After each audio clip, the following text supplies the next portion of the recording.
Hi, I'm Jinx, and welcome to Anyland. Here I want to do a video where it's just a compilation of some tips that I've either figured out or just learned in the past few years in Anyland, and thought I could just do a few real quick and, you know, share some thoughts. So, first thing, basically, I'm here in my homeworld, and my first tip is make your homeworld private, of course, and simple. Don't make it a huge world. Don't stuff it with a bunch of things. Why? Very simply, so you load into it as fast as possible. So when you first load into any land, boom, you come right in. You don't have to wait for a load screen. You don't have to wait for if it's cached or not and all that. Make it private so that you know no one else will be here, so you don't have to worry about, it being this really cool, awesome, huge area that is stuffed with things and people come and visit and hang out, and then you zone in for the first time in any land before you go anywhere, and then you immediately crash because, I don't know, somebody has a crazy awesome avatar that just bombs you out or something like that, or maybe there's a troll hanging around, who knows.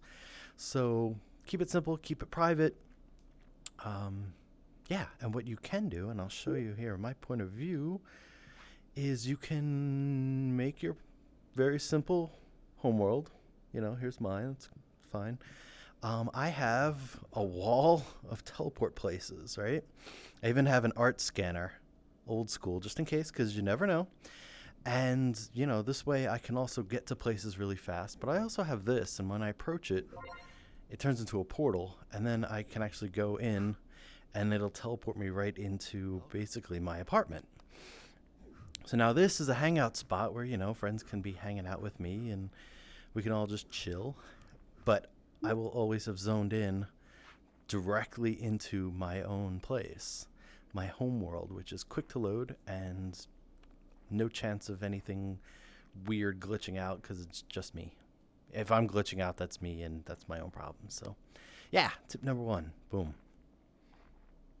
Okay, so the second tip here is about your avatars. Make a home world for your avatars. Just a dedicated area where you just throw all of your avatar parts, your heads, your arms, your hands, your torsos, even bits of your avatar. Like, for example, I've got this kind of lightsaber-y looking thing. I keep that, and then it's attached as a sub thing, so it's one of those parts that I just want to have around because sometimes I want to shift it around. Stuff like that. I've made a bunch of variations on my arms, the sleeves go up and all that. So I have copies of the iterations because I never know when I've deleted something that I'm like, oh, you know what? Last year I had that and that was pretty cool. I like that feature. Oh, I deleted it from my current arm. But you know what? I can always come back. Let me show you mine. I'm going to run around real fast through here.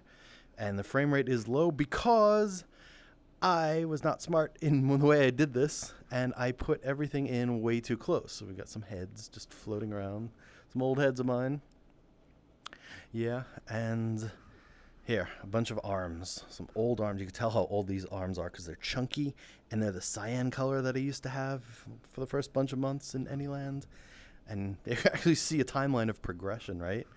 When I created the first robot hand. And then I made it metal when we got the new metal points. Anyway, this isn't supposed to be showing off this. It's just to show. Here we go. Frame rate getting low because look at all of my bodies. All of these bodies in one small area. So what you should probably do if you're going to do this is separate these platforms or whatever you decide, houses of bodies, that sounds gruesome. Separate them far in the distance, like way, way out, right? And maybe have, a path going to each one. Oh, look at that. It's my frame rate's so slow right now. Yeah, maybe have a path going to each one. Maybe teleport devices that bop you over to platforms, up in the sky and the floor. And, you don't have to make an ethereal void like mine, of course. You can actually make a good-looking world.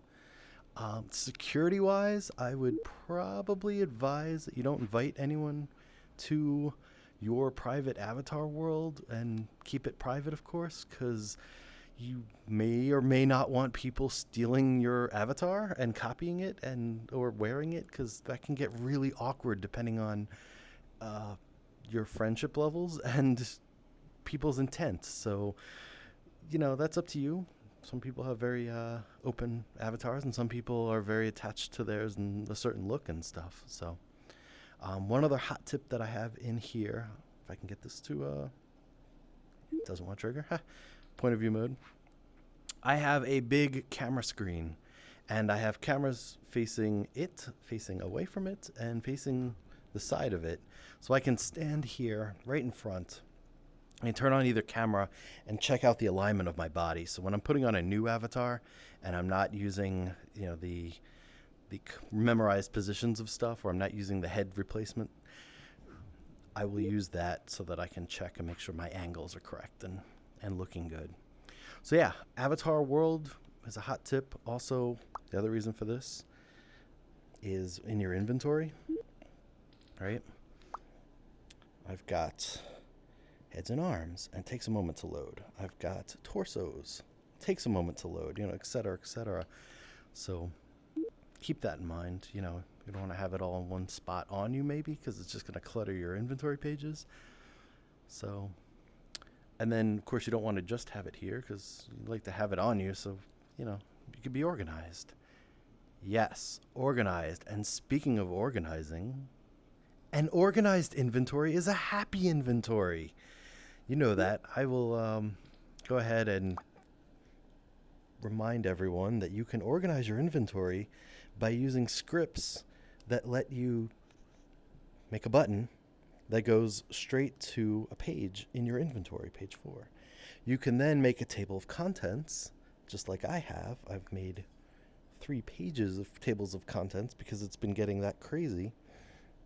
And you can go straight to your page 11 guns page with guns that you've made. And it's so organized. It's so organized. It's so easy to find things when I'm building. And you can see how many Haunted Woods places and Neon City pages that Delco and I have basically accumulated over the years. We can go straight to, a whole bunch of spooky, weird stuff for our haunted trails, coffins, everyone loves, you know, but I can get there really fast because I know I can go to table contents page 2. I can go to the underground, and then boom, I need some furniture from the underground, and we just pull out some tables and go. So I did a whole video on how to actually make these buttons and what scripts to use, and then some ideas with it. So I won't, you know, dive back into that. This is just fast, and I'll link it. But yeah, do not forget that you can be organized. Anyland gives you the tools, and if you're organized and you have lots of stuff like I do, you can be more efficient, and you can get to all that stuff way faster, and you won't spend so much time going, what page? Only page over. Oh, yeah, it was on page 57. Oh, yeah. The thing with, Dave's door's back. Oh, geez. Okay, no, you don't have to worry about that. You would just go straight to the page, boom, done, and then, yeah, okay, good. Cool. Okay, so something that's really efficient that started doing very early in Anyland, and it's really great design-wise for teleporting, and it will also accommodate smooth locomotion if that comes into Anyland. Hint, hint, Philip, hint, hint. And that is putting an invisible ramp over stairs. Why? Why would you do this? Well, let's take a look here. So here we have some very tall and wide stairs in Jinx Mansion, right? And so when I want to teleport, I have to aim at the surface ahead of me, right? And I have to click on that one, and this isn't going to work too well because actually there is a ramp here. But if I wanted to skip up a few steps, like if I was running, I have to aim my hand up, and I got to hit that. And you see, I can't hit that one, so I can't like leap forward. I could, you know, get to this one. Ugh. Right? And I can't get up to that top step. I mean, I can because there's a ramp there, but, you know, you see that. So what I've done and what I've been doing with every set of stairs that's meant to be smooth is, I will show you here on See Invisible. Boom. Just a ramp. It's just a stretched out rectangular block. In fact, you can see the space there because it's not even that wide. And it's just angled to be basically across the tops of all the steps. Why? Because again, if I'm teleporting, I don't need now to aim for the top surface of each one of the steps to get there. I don't need that. So now I can smoothly just keep my hand in one spot and keep clicking the teleport button and go zip right up. Very smooth, no judder, no aiming, no missing. It's really awkward if you've got, steep steps and you kind of get that rhythm of each step and then you miss one and then all of a sudden you're not moving. I can't fake it. But yeah, you're like, what? Oh, I didn't hit the next step's top surface, so I didn't go forward. So if you aim there, you can, and it makes it really easy. So I'll show another example of that real quick. So yeah, another example of this are these floating stairs style that I have here in my apartment. And the worst thing about these originally without the ramp is putting your teleport laser straight through and then ending up over here and going, why am I not up there? So very, very, very simple. You just turn on See Invisible so you can see it. Boom. Just a ramp. Now you can't teleport through the spaces. And ta-da! Now we're here. Oh, thanks, door. Didn't really need you, but yeah, so that is super easy when it comes to doing any kind of stairs. The exception to this is when there have been times where I've wanted to make stairs inconvenient, right? So they're not super fun, super easy to zip right up. Maybe in a haunted house, per se. You want to slow people down and make them, maybe miss a step, and then why didn't I get up that step? Or, something like that. You can use this exact technique also for ladders.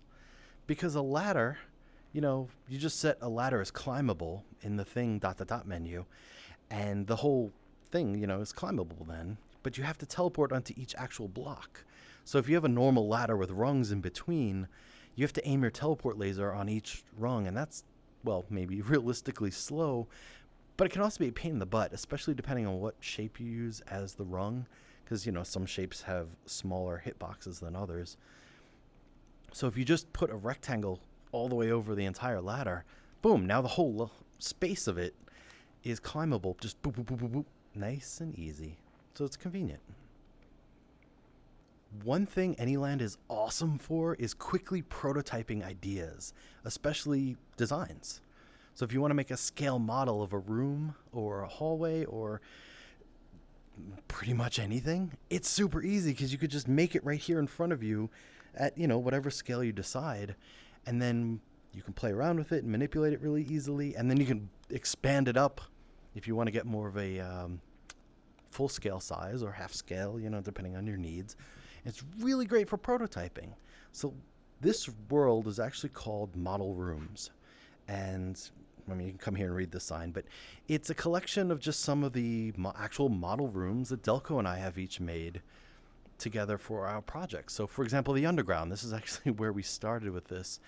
Delco made some of these rooms for ideas. Not all of these were even implemented, and some of them will maybe show up in the underground too.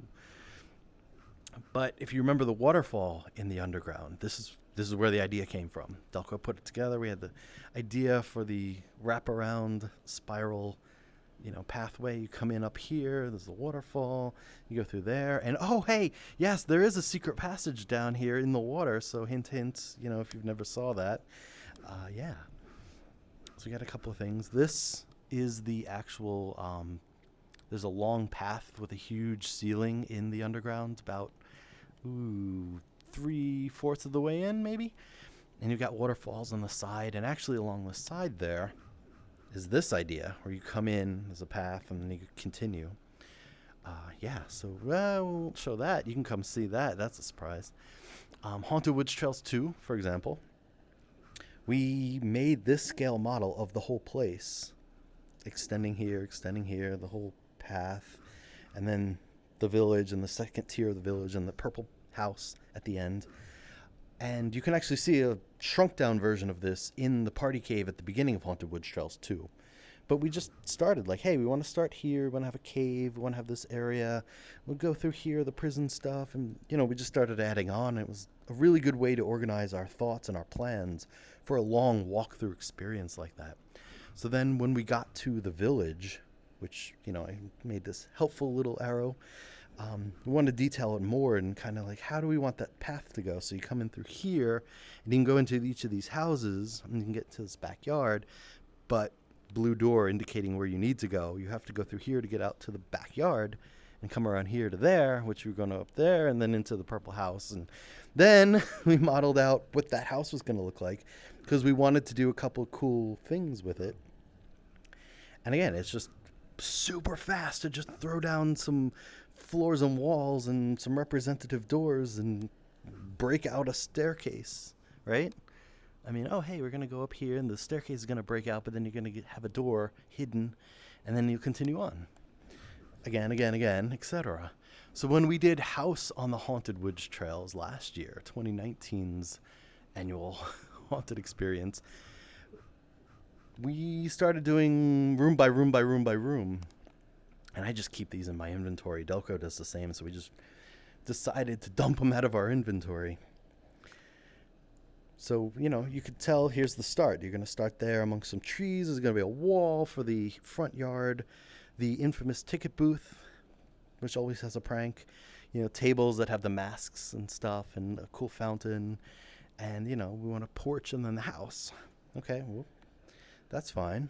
So then what happens when you're in the house? Here's the foyer. You come in, we wanted stairs up to a second level, and we wanted to have originally the path to the backyard, right? Read it. So it was going to be a bunch of doors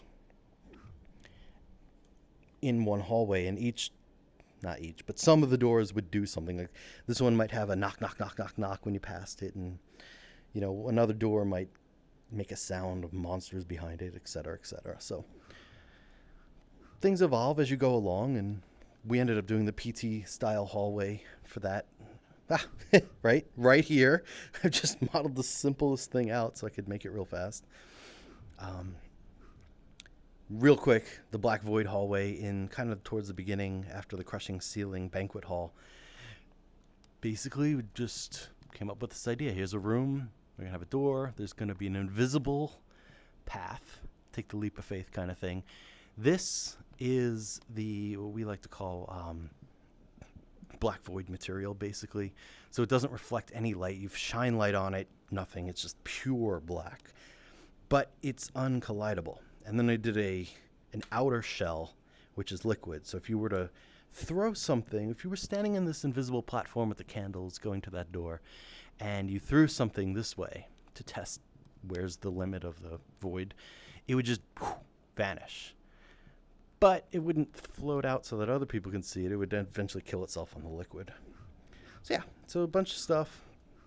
The underground passage in House on the Haunted Woods Trails, map that out so we got a feel for, we're going to have a couple of rooms and, all that. How we did the warehouse section. Because another thing with this is we can model these out in good light and get a good feel for it when, like, our Haunted Woods Trails places are really dark and foggy. So, anyway. Neon City, too. We have some model stuff. How I modeled out the start of it.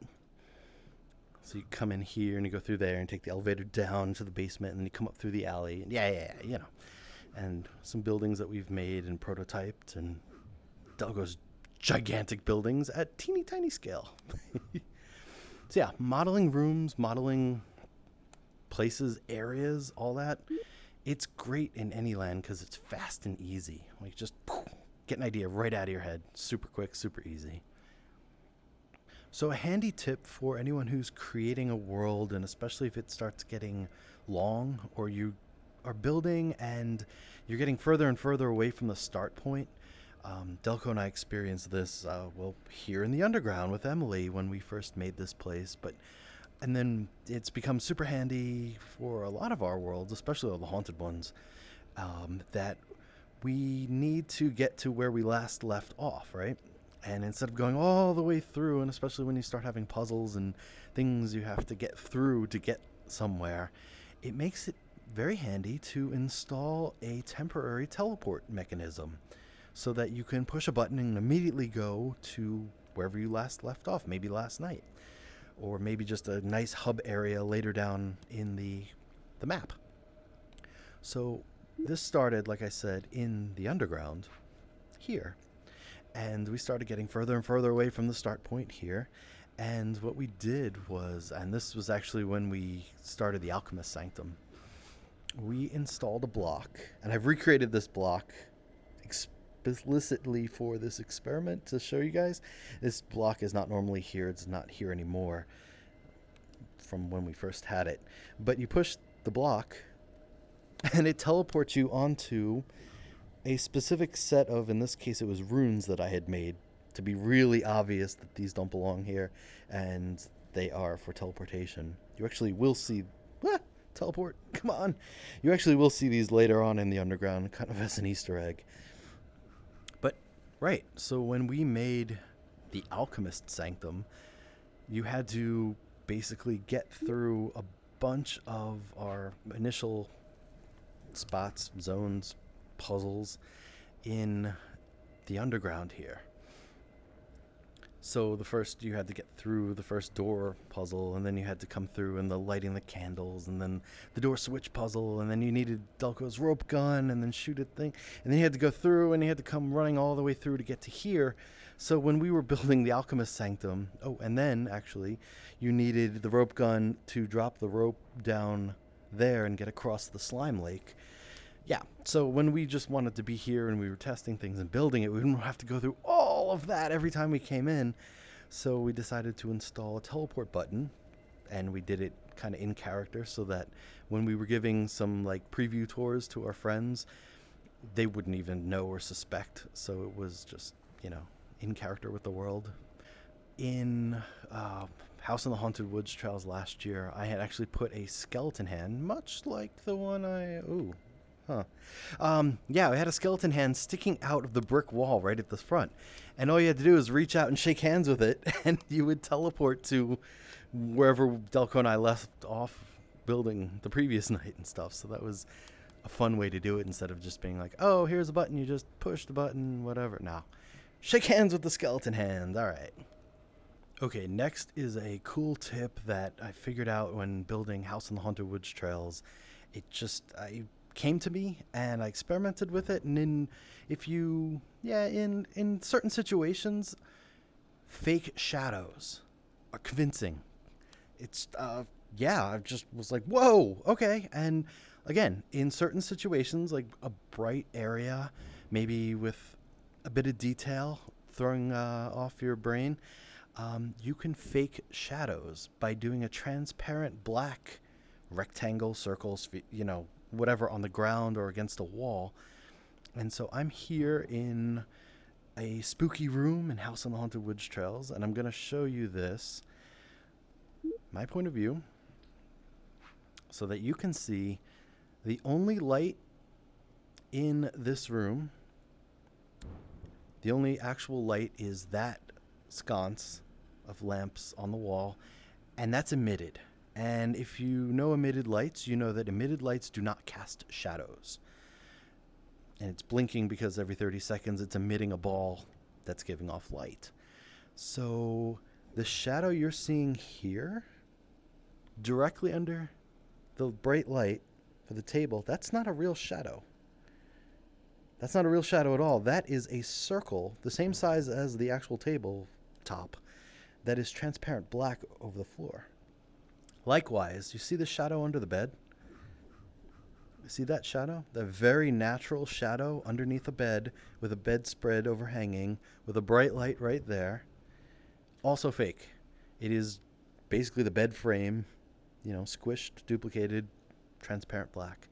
And to further prove it, I'm just going to orbs, right? Where's my sponge orb? Here. Spongy orb, right? This is liquid, so it'll destroy the emitted light. Okay, or not. Delco, what did you do? There we go. I did it just as it... There you go, okay.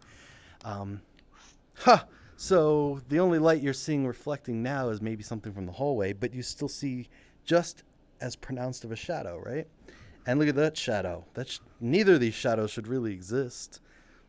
That one is coming from out in the hall, from here, bleeding through. Just so you know. And in a moment, that is going to re-emit. And I'm just going to actually wait for that. See? No change in the actual shadows because they're not real. They're fake. They're fake. And here, I'll prove it even more.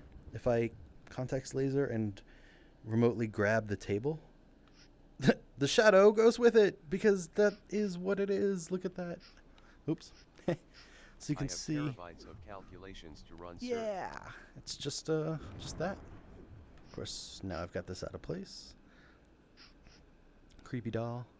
Creepy doll doesn't actually do anything. It's just there to creep you out. So yeah, hot tip there. You can create fake shadows pretty convincingly. They'll be subtle. I mean, it's not something you're probably going to point out, draw attention to. Anyone who's been here, I don't think they've noticed, probably.